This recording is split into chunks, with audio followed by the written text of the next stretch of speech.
Alors, plongeons aujourd'hui dans un moment vraiment fondateur. La toute première ascension réussie du Mont Blanc, le 7 août 1786, c'est une date clé, hein, portée par un duo assez inattendu. Michel Gabriel Paccard, médecin et scientifique, et Jacques Balmat, cristallier. On va explorer ensemble cet exploit et son incroyable héritage. Effectivement, et il faut se remettre un peu dans le contexte de l'époque. Avant le siècle des Lumières, le Mont Blanc, c'était un peu la montagne maudite, un endroit qui faisait peur en fait. Carrément la montagne maudite. Oui, oui, mais l'esprit scientifique des Lumières, ça change la donne. Et l'impulsion décisive, elle vient d'Horace Bénédicte de Saussure, ce savant de Genève, qui promet dès 1760 une récompense à celui qui atteindra le sommet. Ça a, stimulé pas mal de tentatives pendant plus de 20 ans. 20 ans quand même. Oui, mais tout ont échoué. Ce qui montre bien l'ampleur du défi pour l'époque. C'était pas une mince affaire. Et c'est donc là qu'arrivent Paccard et Balmat. Alors, Paccard, le médecin de Chamonix, lui, c'est la science qui le motive. Il veut mesurer l'altitude avec son baromètre. C'est ça, la curiosité scientifique, la méthode. Et de l'autre côté, Balmat, le cristallier, c'est l'homme du terrain, celui qui connaît la montagne, la glace, plus instinctif sans doute. Un intellectuel et un praticien. Une alliance pas si évidente au départ peut-être. Pas évidente, mais en fait très complémentaire. Paccard apporte l'objectif scientifique, précis, la démarche réfléchie. Balmat, lui, apporte la force physique, l'expérience de la haute montagne et sûrement cet instinct du terrain absolument indispensable. Et il se lance donc à l'été 1786, plutôt discrètement, si j'ai bien compris. Oui, dans une relative discrétion, probablement pour éviter la pression médiatique de l'époque, si on peut dire, après tant d'échecs publics avant eux. Et l'équipement, ça devait être quelque chose. On parle de vêtements de laine, de simples bâtons, type alpenstock, quelques vivres. Et ce fameux baromètre, bien sûr, crucial pour Paccard. Ah oui, un équipement qui nous paraît aujourd'hui totalement dérisoire.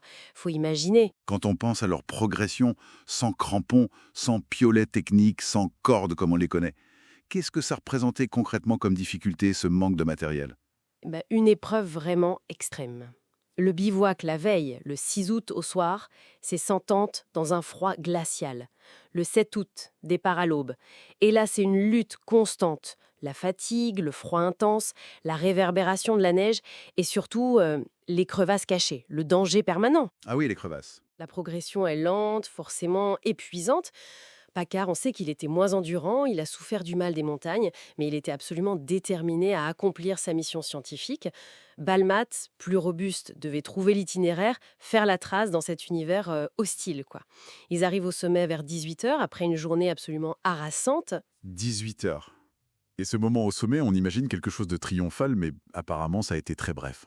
Très bref, oui, à peine une petite demi-heure. Il faisait un froid terrible, le vent devait être mordant.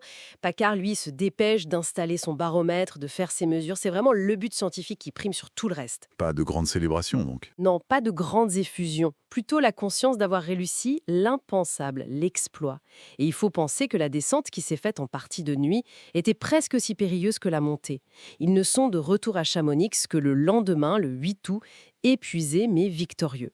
Et cet exploit, justement, au-delà du défi physique, du défi scientifique, pourquoi on dit que c'est vraiment l'acte de naissance de l'alpinisme moderne ? Qu'est-ce qui change ? Alors ça, c'est fondamental. C'est une rupture. On ne grimpe plus seulement par nécessité, pour la chasse, pour traverser, ou par superstition, par crainte religieuse. C'est la toute première fois qu'on gravit un sommet de cette importance, pour l'exploit lui-même, pour la connaissance scientifique, oui, mais aussi pour le dépassement de soi. C'est la naissance d'une motivation nouvelle, en fait. Exactement. C'est pas juste le début de l'alpinisme comme sport ou loisir, c'est une révolution dans notre regard sur la montagne. Elle passe de menace à éviter à défi à relever, savoir à conquérir.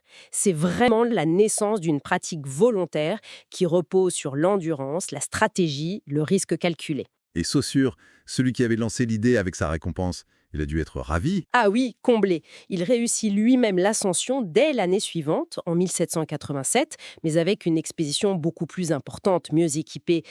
Mais il y a eu une petite ombre au tableau ensuite, n'est-ce pas ?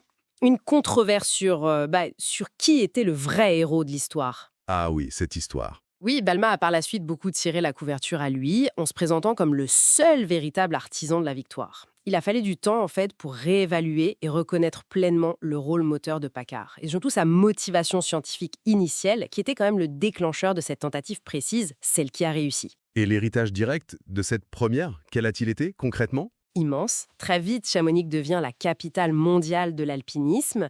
La Compagnie des guides est créée en 1821, justement pour encadrer cette nouvelle activité qui explose. Le Mont Blanc devient un symbole universel, il attire des grimpeurs du monde entier. C'est le début du tourisme alpin. Un héritage incroyable, mais qui a aussi son revers aujourd'hui, j'imagine. Tout à fait. Cet attrait a son revers, la surfréquentation actuelle, l'usure du site, les enjeux environnementaux, tout ça est devenu absolument crucial aujourd'hui pour le massif du Mont Blanc. Donc, pour résumer très vite, le 7 août 1786, Paccard et Balma ont fait bien plus que juste grimper une montagne.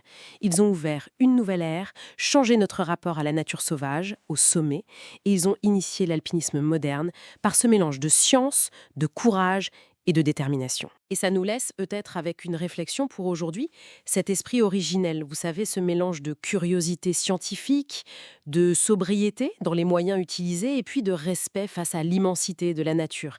Comment cet esprit-là dialogue-t-il ou se confronte-t-il à la pratique actuelle sur un Mont Blanc qui est ultra fréquenté, parfois un peu surexploité, où l'aventure semble parfois céder la place à autre chose, peut-être à une forme de consommation?